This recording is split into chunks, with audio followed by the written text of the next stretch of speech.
ጊዜው የሰርግ እንደመሆኑ መጠን የሆነች ቀን ያለች የሰርግ ቭሎግሎ ሸሚዝ ነገር ጣል አድርገን ወጣን። ሙሽራው ቤት ደረስን። ስንደርስ ኦልሬዲ እነሱ እየወጡ ነበር ወደ ሙሽሪት ቤት ለመሄድ ተመርቆ ምናምን ጨርሰዋል። ከዛ በኋላ ጀማው ተሰባሰበ። ኃይሉ ጋር ምናምን ነገር ተባለለት።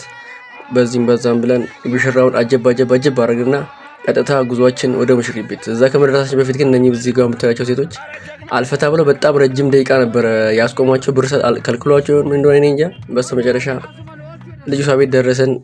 የሚደረገው ተደረገና ልክ ልጅቷ ጋር በር ጋር ልንገባ ስንል አዳሜ ወጠምሻ የሚያክል ጎረምሳ በር ላይ ቆሞ አናስገባም ሰርገኛ አረፍቱ ባካችሁ የቀረ ባህል ትንሽ ገፋ ይደረጋል። አልፈታ ብለውም ማለት ነው። አልፈታ ብለው ቀለል አድርጉት እንጂ ጋይስ ምንድነው እሱ? እዚህ ጋር እየተገፈተረው ልጅ ወርዶ መሬት የተጋጋጠ የተፈነከተ ሁሉ አለ ነው የምላችሁ። በቃ ከዛ እንደምንም ብለን በዚህም በዛም ብለን ገባን። መግባታችን አይቀርም። ከስንት ትግል በኋላ ሙሽራው መጅሊስን አግኝቶ ይዞ ወደ አዳራሽ ገባ። እኛም እፎይ ብለን ተቀምጠን ቀጥታ ወደ ምሳችን እንሄድ ነው።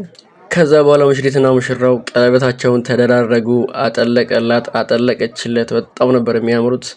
በዚህ አጋጣሚ ወንድማችን ሻምቤ እና እህታችን ጉዜ እንኳን ደስ አላችሁ። በጣም ነበር ጽድት ያለ ፕሮግራም ነበረ። ከዛ መቀጠል የፎቶ ፕሮግራም ነገር ተባለና ወጣን። መኪና ነገር ተያዘ። ከሙሽሮች ተከትለን ፒፕ እያደረግን በቃ ኃይሉ እየተባለ ከተማው ተቀወጠ።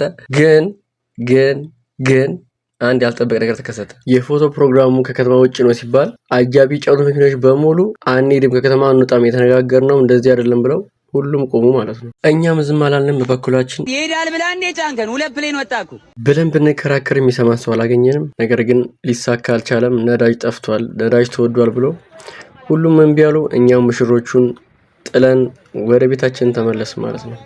የዛሬው ቭሎግ ይህን ይመስል ነበር። ሁላችሁንም በጣም አመሰግናለሁ። ባለፈው ቪዲዮ ላይ ድጋፋችሁ ላሳያችሁኝ በሙሉ ቴንኪው በጣም ፒስ አውት።